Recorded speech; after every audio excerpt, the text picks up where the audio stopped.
And welcome to DK education YouTube channel. मैं topic पढ़ा रहा था magnetic effect of electric current.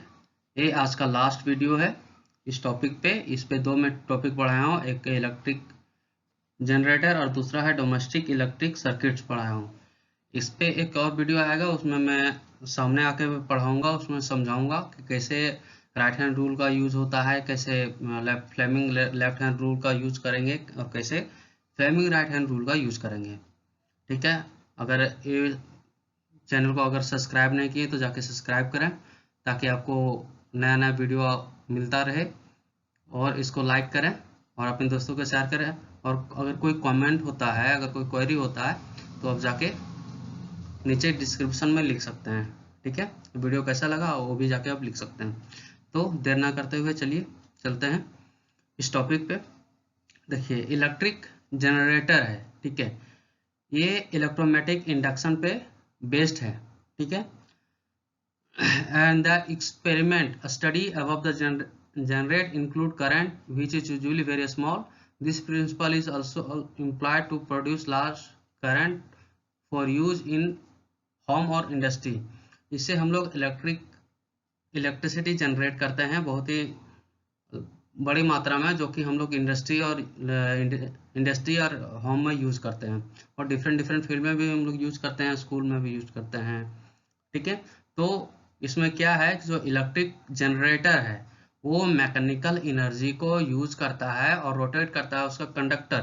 ठीक है, और कंडक्टर को रोटेट करने के बाद ये मैग्नेटिक फील्ड को प्रोड्यूस करता है इलेक्ट्रिसिटी में। ठीक है, मतलब ये कि कंडक्टर जो है वो मैग्नेटिक फील्ड में रोटेट करेगा और उसे जो रोटेट करने के बाद जो मैकेनिकल एनर्जी है वो कन्वर्ट होता है इलेक्ट्रिसिटी में। ठीक है, तो मतलब ये कि जो इलेक्ट्रिक जनरेटर है वो मैकेनिकल एनर्जी को इलेक्ट्रिकल एनर्जी में कन्वर्ट करता है। तो इसमें इस फिगर में आप जैसा देख सकते हैं, ठीक है, ABCD एक रेक्टेंगुलर रोटेटिंग रेक्टेंगुलर कॉइल है।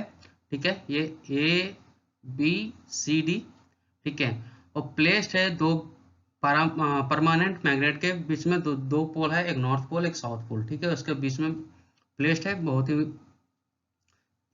ये मजबूत मैग्नेट है, इसमें बहुत ही ज़्यादा मात्रा में मैग्नेटिक फील्ड होता है, वो जनरेट होता है।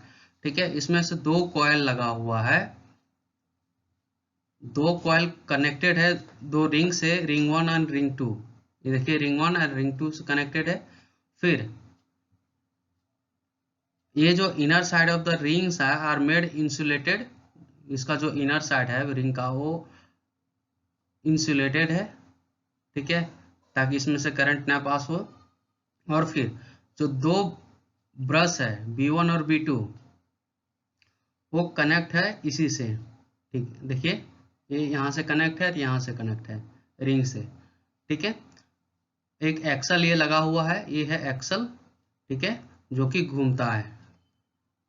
और यहाँ से हम लोग एक गैल्वेनोमीटर लगाए हैं, यहाँ से हम लोग करंट पास करेंगे। ये ऐसे जाएगा करंट, ये ऐसे होकर जाएगी, ऐसे ये करंट ऐसे मूव करेगी। ठीक है, आप जैसे कि देख सकते हैं। ठीक है, अब देखते हैं जो एक्सल है, तो मैं mechanically rotate from outside to the rotate coil inside of the magnetic field. The outer end of two brushes are connected to the galvanometer shown in the given. जैसे कि मैं बताया कि जो ब्रश है, जो आउटर पार्ट है जो ब्रश का, एक गैल्वेनोमीटर से कनेक्टेड है। ठीक है, अब क्या होगा इसमें, ठीक है, इसमें है बोल रहा है कि when the axle attached to the two ring is rotated such that the arm AB moves up and the arm CD moves down in the magnetic field produced by the permanent magnet। मतलब ये बोल रहा है जो magnetic field produce करेगा, इससे क्या होगा कि जो ABCD है, ABCD जो कॉइल है, ठीक है, तो AB जो कॉइल है, ठीक है, ये ऊपर की ओर उठेगा और ये CD जो पार्ट है ये नीचे की ओर जाएगा। ठीक है, उसके बाद ये जो है एक क्लॉकवाइज घूमेगा, एक क्लॉकवाइज घूमेगा।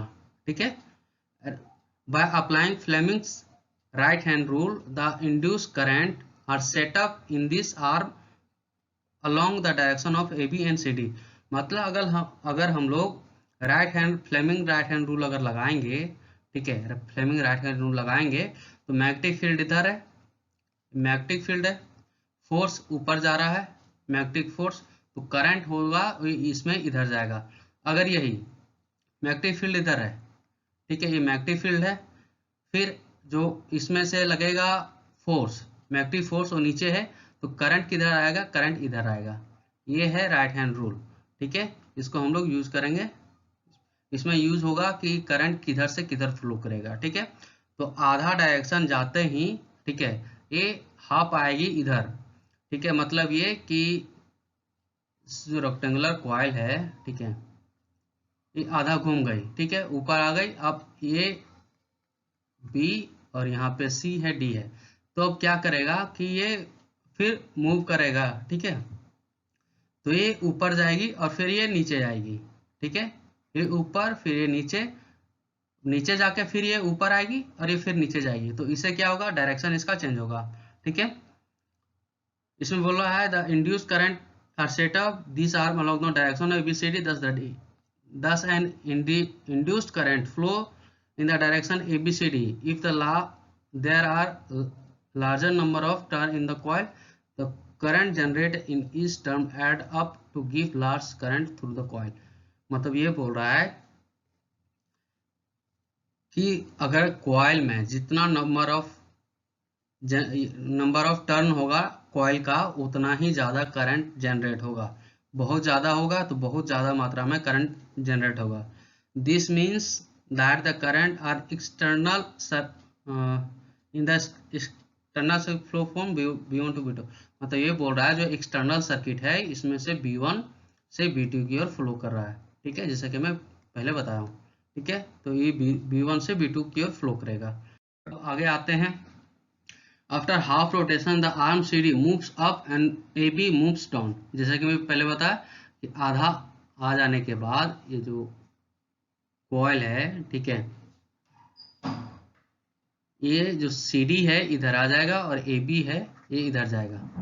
तो यहाँ आने के बाद CD ऊपर करेगा और ये AB है वो नीचे मूव करेगा। यहाँ AB ऊपर कर रहा था, यहाँ AB नीचे जा रहा है, और यहाँ CD नीचे जा रहा था, यहाँ CD ऊपर आ रहा है, मतलब इसका डायरेक्शन चेंज हो गया, ठीक है। As the result, direction of the induced current in the both arm changes, ठीक है, and giving rise to the net induced current in the direction DCBA।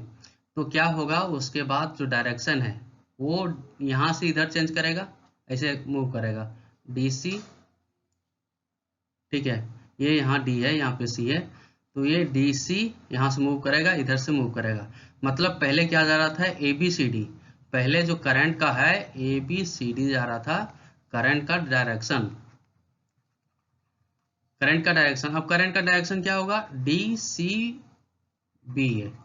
तो ये करंट का डायरेक्शन पहले ABCD था, फिर हाफ जाने के बाद, हाफ रोटेट करने के बाद ये DCBA हो गया, मतलब ये चेंज कर रहा है। तो मतलब क्या होगा, उसके बाद जो करंट फ्लो करेगा वो B to A करेगा, मतलब इधर से मूव करेगा। पहला हाफ में B to A कर रहा था, B1 to B1।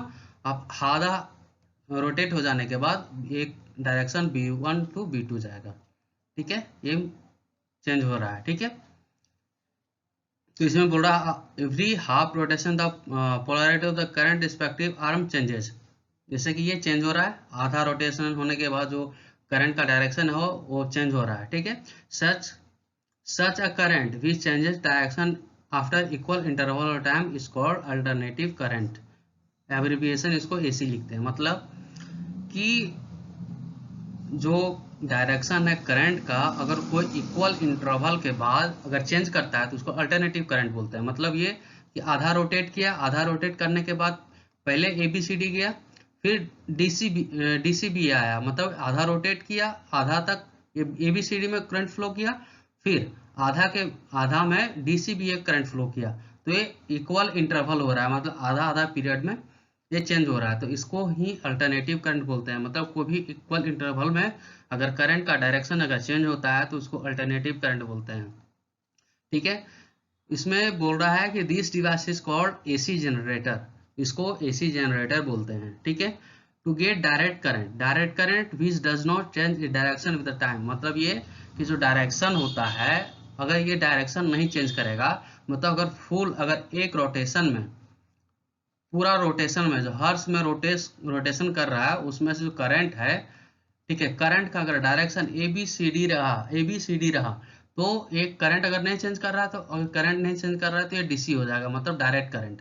अगर यही चेंज कर रहा है, पहले हाफ में ए बी सी डी फिर हाफ में डीसी बी ए हो जा रहा है, मतलब आधा में चेंज कर रहा है, आधा में फिर चेंज करेगा, आधा जाएगा तो ए बी सी डी, फिर आधा आएगा तो फिर डीसी बी ए, फिर उसके बाद फिर आधा मोड़ने के बाद फिर ए बी सी डी, फिर उसके बाद आधा मोड़ने के बाद डीसीबी है। तो ये चेंज कर रहा है, अगर ये नहीं चेंज करेगा एक ही डायरेक्शन में फ्लो करेगा, ठीक है, तो उसको डायरेक्ट करंट बोलते हैं, ठीक है। Split ring type commutator must be use, मतलब डीसी करंट में आप लोग इलेक्ट्रिक मोटर में देख चुके हैं, ठीक है। अगर आप इलेक्ट्रिक मोटर का वीडियो नहीं देखे हैं तो उसमें जो रिंग था वो स्प्लिट था, ठीक है, मतलब आधा आधा था। तो ये कम्यूटर की तरह काम करता था, और कम्यूटर क्या करता था कि ये डायरेक्शन है जो करंट का वो एक ही डायरेक्शन में ये मूव करता था, ठीक है। इसमें क्या बोलता था, with this arrangement one brush is at all the time connected with the arm moving in the field while the other is connected with the arm moving down, ठीक है। मतलब ये इसमें दो रिंग था, ठीक है, दो ब्रश कनेक्टेड था, तो इसमें जो आधा टाइम के लिए एक कनेक्टेड रहता था, फिर आधा टाइम के लिए दूसरा कनेक्टर हो जाता था। तो इससे क्या होता था कि जो कम्यूटर है उसमें से जो करंट का डायरेक्शन है वो चेंज होने के लिए नहीं देता था, ठीक है। We have seen the working of the speed ring commuter in the case of an electric motor, ठीक है, इलेक्ट्रिक मोटर में हम लोग देख चुके हैं, ठीक है। अब इसमें फिर आगे बोल रहा है, thus a unidirectional current is produced, the generator is called DC generator, मतलब कि यूनिडायरेक्शन मतलब यूनि मतलब होता है सिंगल, मतलब एक ही डायरेक्शन में अगर करंट प्रोड्यूस होता है तो उसको हम लोग क्या कहते हैं, डीसी जनरेटर कहते हैं, ठीक है। इसमें फिर बोल रहा है the difference between the direct and alternative current is that direct current allow flow in one direction whereas the alternative current reverse is direction periodically, मतलब ये बोल रहा है कि जो डायरेक्ट करंट है वो सीधा फ्लो करेगा, लेकिन जो अल्टरनेटिव करंट है वो कुछ समय के लिए एक डायरेक्शन में फ्लो करेगा, फिर दूसरा मतलब कोई आधा सेकेंड के लिए एक डायरेक्शन में फ्लो कर रहा है, फिर दूसरा हाफ सेकेंड में वो दूसरे डायरेक्शन में फ्लो करेगा, ठीक है। तो उसी को बोल रहे हैं कि उसी को बोला जा रहा है कि ये पीरियडिकली चेंज करता है डायरेक्शन को, ठीक है। इसमें बोल रहा है फिर इसका इम्पोर्टेंट पॉइंट ये है कि जो मोस्ट पावर स्टेशन है वो construction this type of produce AC alternative current, जो पावर जनरेटर है पावर स्टेशन है उसमें से अल्टरनेटिव करंट प्रोड्यूस होता है। इंडिया में बात किया जाए तो इंडिया में जो होता है जो एसी करंट है वो एवरी 1/100 सेकेंड में इसका डायरेक्शन चेंज करता है, 1/100 सेकेंड, ठीक है।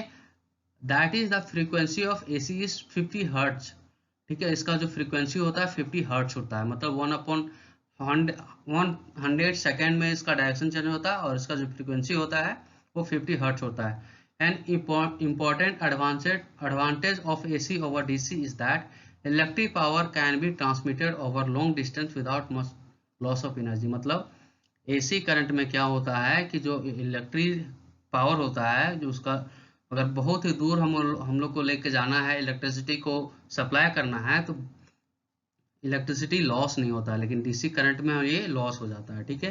तो विदाउट मच लॉस ये जो इलेक्ट्रिक करंट है वो बहुत ही दूर हम लोग इसको सप्लाई कर सकते हैं। अब ये दूसरा टॉपिक है कि डोमेस्टिक इलेक्ट्रिक सर्किट, हम लोग जो घर में यूज करते हैं इलेक्ट्रिक सर्किट वो कैसा होता है, ठीक है। तो इसमें बोल रहा है in our home we receive supply of electric power through main supply such also called mains, either supported through the overhead electric pole और by underground cable, मतलब इसमें बोल रहा है कि जो हम लोग घर में सप्लाई होता है इलेक्ट्रिसिटी वो मेन एक इलेक्ट्रिक पावर होता है उसे मेन सप्लाई कहते हैं।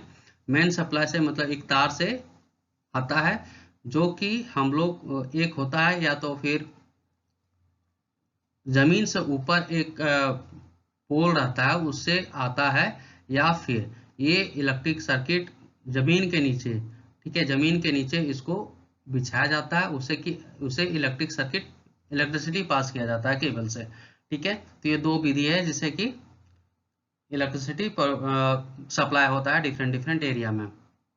इसमें बोल रहा है कि वन वायर जो होता है इसमें यूजुअली कवर रेड इंसुलेटर, इसमें जो एक वायर होता है वो रेड इंसुलेटर से कवर्ड होता है, ठीक है, उसको लाइव वायर बोलते हैं, ठीक है, लाइव वायर। और इसको या फिर इसको पॉजिटिव वायर भी, पॉजिटिव इसमें होता है, इसको पॉजिटिव भी बोलते हैं, ठीक है। एक जो होता है वायर इसमें होता है ब्लैक इंसुलेटर का कवर, मतलब उसको ब्लैक दिखेगा, वो ब्लैक इंसुलेटर का एक कवर चढ़ा होता है, उसको न्यूट्रल वायर बोलते हैं। न्यूट्रल वायर इसमें नेगेटिव चार्ज होता है, जो रेड में होता है वो होता है पॉजिटिव चार्ज, और जो ब्लैक में होता है वो होता है नेगेटिव चार्ज, ठीक है। और जो पोटेंशियल डिफरेंस होता है, जो पोटेंशियल डिफरेंस होता है इस ब्लैक वायर और रेड वायर में, वो होता है 220 वोल्ट। मतलब हम लोग जानते हैं कि 220 वोल्ट 440 वोल्ट, तो ये होता है, ये पोटेंशियल डिफरेंस होता है दो मेन वायर के बीच में, एक पॉजिटिव और नेगेटिव वायर के बीच में जो होता है, ठीक है। तो हम लोग के कंट्री में 220 वोल्ट का पोटेंशियल डिफरेंस होता है, ठीक है। At the motor board in house this wire pass into electricity metre through a main fuse. आप लोग जानते हैं कि जो इलेक्ट्रिसिटी होता है वो मेन फ्यूज, एक मेन फ्यूज होता है, ठीक है। मेन फ्यूज से दोनों इलेक्ट्रिसिटी यहाँ कनेक्ट होता है, फिर इससे फिर दो तार निकलता है और हम लोग घरों में कनेक्ट होता है, ठीक है। Through the main switch they are connected to the line wire in the house, ठीक है, जैसे मैं बताया। This wire supply electricity in separate circuit with this house. Often two separate circuit are use, often one of 15 ampere current rating for appliance of higher power rating such as geyser, air cooler, etc. The other circuit is 5 ampere current rating for the bulb। इसमें से बोल रहा है जो separate, इसमें से दो often two separate circuit are use, इसमें दो सर्किट यूज होता है, एक 15 एम्पियर का जो कि हाई पावर को यूज करता है, जैसे कि गीजर हो गया, ठीक है। गीजर ये होता है बाथरूम में जो ये पानी को गर्म करने के लिए यूज होता है। फिर एयर कूलर, ठीक है, जो कूलर हो गया। फिर आपका एयर कंडीशनर हो गया, ये सब यूज होता है। और एक होता है 5 एम्पियर का, ठीक है, जैसे कि हम लोग बल्ब यूज किया, फैन यूज किया, तो ये सब यूज होता है 5 एम्पियर, ठीक है। इसमें फिगर में देखिए कि दो, एक लाइव वायर है रेड वायर, एक ब्लैक वायर है, ये पॉजिटिव का इसमें आता है, ये नेगेटिव, ठीक है। ये दोनों मेन इलेक्ट्रिसिटी का मेन फ्यूज है। फिर ये इलेक्ट्रिसिटी इलेक्ट्रिक मीटर में आता है, मीटर में आने के बाद ये दोनों वायर है वो यहाँ पे चल जाता है, ठीक है। उसके बाद ये डिस्ट्रीब्यूट हो रहा है, ठीक है, डिस्ट्रीब्यूट होता है। उसके बाद ये देखिए ये स्विच है, ये 220 वोल्ट का डिफरेंस है, इलेक्ट्रिक डिफरेंस, पोटेंशियल डिफरेंस। ये अर्थ वायर है, कनेक्टेड है, ये आके हम लोग का मेन इसमें कनेक्ट होता है, ठीक है, स्विच में, ठीक है, देखिए कनेक्टेड है, जैसा कि आप फिगर में देख सकते हैं, ठीक है। आगे हम लोग इस फिगर में देखिए कि जो गिवन डायग्राम है on the common domestic circuit दिया गया है, जो कॉमन डोमेस्टिक सर्किट है। इन separate circuits the different appliance can be connected across the live wire and neutral wire. Each appliance has separate switch to on off the flow of current through it. In order to each appliance has equal potential difference, they are connected parallel to each other। मतलब ये बोल रहा है कि इसमें दोनों जो live wire और न्यूट्रल वायर है दोनों कनेक्ट होता है, और एक अर्थ वायर आता है। इसमें जो पोटेंशियल डिफरेंस होता है इस स्विच में वो सेम होता है, और जो कनेक्टेड होता है वो पैरेलल में कनेक्ट होता है, ठीक है। पैरेलल में कनेक्ट होने से क्या होता है कि अगर पैरेलल में कनेक्ट करेंगे तो एक अगर कोई चीज काम नहीं कर रहा है, ठीक है, तो उससे दूसरे पे इफेक्ट नहीं पड़ेगा। अगर दूसरे अप्लायंस को यूज करते हैं, दूसरा सामान को यूज करते हैं, तो इससे कोई फर्क नहीं पड़ेगा हम लोग को। अगर ये सीरीज में रहेगा तो ये अगर एक अप्लायंस काम नहीं कर रहा है तो दूसरा ऑटोमेटिकली है वो काम करना बंद कर देगा। ठीक है, electric fuse is an important component of all domestic circuit.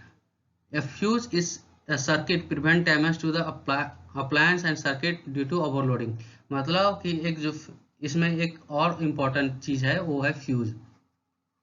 Fuse क्या करता है कि अगर इलेक्ट्रिक सर्किट का अगर ओवरलोड होता है, कभी भी अगर ओवरलोड होगा तो फ्यूज होगा वो जल जाएगा। फ्यूज जल जाने के कारण ये जो इलेक्ट्रिक है, जो इलेक्ट्रिसिटी आ रहा है वो डिस्कनेक्ट हो जाता है। डिस्कनेक्ट होने के कारण ये हम लोग को कोई लॉस नहीं होता है। अगर फ्यूज हम लोग नहीं लगाते हैं तो ओवरलोडिंग होने के कारण ये बहुत ही नुकसानदायक होगा हम लोग को, अगर फ्यूज को नहीं लगाते हैं।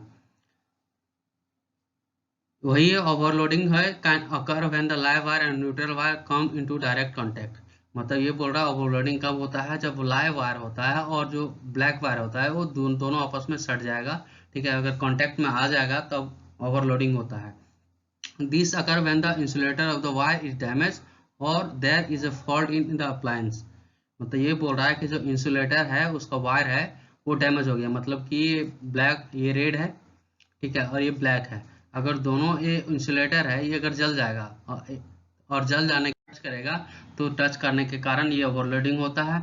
या फिर कोई अप्लायंसेस है, जैसे कि हम लोग कोई चीज़ यूज़ कर रहे हैं, जैसे प्रेस, इलेक्ट्रिक प्रेस है या कुछ भी है, अगर यूज़ करते हैं उसमें से कुछ गड़बड़ी है तो उसमें से ओवरलोडिंग होता है। In this situation the current in electric circuit abruptly increase.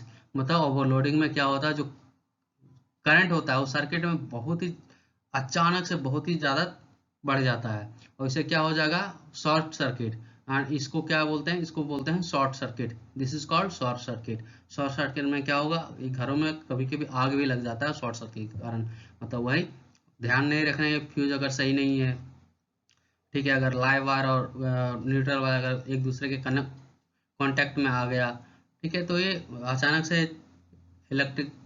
Electricity बहुत ही ज़्यादा बढ़ जाएगा। बढ़ जाने के बाद शॉर्ट सर्किट होगा और शॉर्ट सर्किट होगा तो ये घरों में कभी कभी आग भी लग जाता है। The use of an electric fuse prevent the electric circuit and the appliance from possible damage bye stopping the flow of unduly high electric current. इसमें अगर शॉर्ट सर्किट हुआ, अगर अचानक से इलेक्ट्रिसिटी हो तेज बढ़ गया, ठीक है, तो फ्यूज क्या करता है, फ्यूज उसमें से मेल्ट हो जाता है। ठीक है, फ्यूज मेल्ट होने के कारण क्या होता है कि ये इलेक्ट्रिसिटी डिस्कनेक्ट कर जाता है। डिस्कनेक्ट करने के कारण नहीं फ्लो नहीं करेगा तो उसमें से कोई लॉस नहीं होगा। The joule heating that take place in the fuse metal is to break the electric circuit. Overloading can also occur due to accidental hike of the supply voltage. Sometimes overloading is caused by the connecting too many appliances in a single socket. मतलब ये बोल रहा है कि जो overloading होता है वो कभी कभी जो वोल्टेज होता है बहुत ही ज़्यादा अचानक से हाई हो गया तो वो हो जाएगा ओवरलोडिंग। या फिर कभी कभी क्या होता है कि एक ही सॉकेट में हम लोग बहुत सारा अप्लायंसेस को कनेक्ट कर देते हैं, तो बहुत सारा अप्लायंसेस को कनेक्ट करने के कारण क्या होता है, ये ओवरलोडिंग होने के कारण ये शॉर्ट सर्किट होता है और ओवरलोडिंग होता है। ठीक है, ये आज यहीं तक। ठीक है, ये है एंड ऑफ द वीडियो।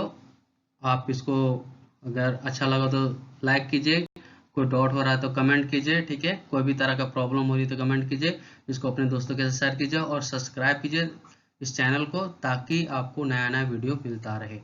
ठीक है, तो एक और इसका पार्ट आएगा जिसमें मैं कैमरा के सामने आके पढ़ाऊंगा। क्या पढ़ाऊंगा, राइट हैंड रूल पढ़ाऊंगा, फ्लेमिंग्स लेफ्ट हैंड रूल और इसमें राइट हैंड रूल पढ़ाऊंगा, बताऊंगा कि कैसे क्या होता है। ठीक है, तो आज यहीं तक रखते हैं। ठीक है, फिर अगले वीडियो में मिलते हैं, तब तक के लिए नमस्कार।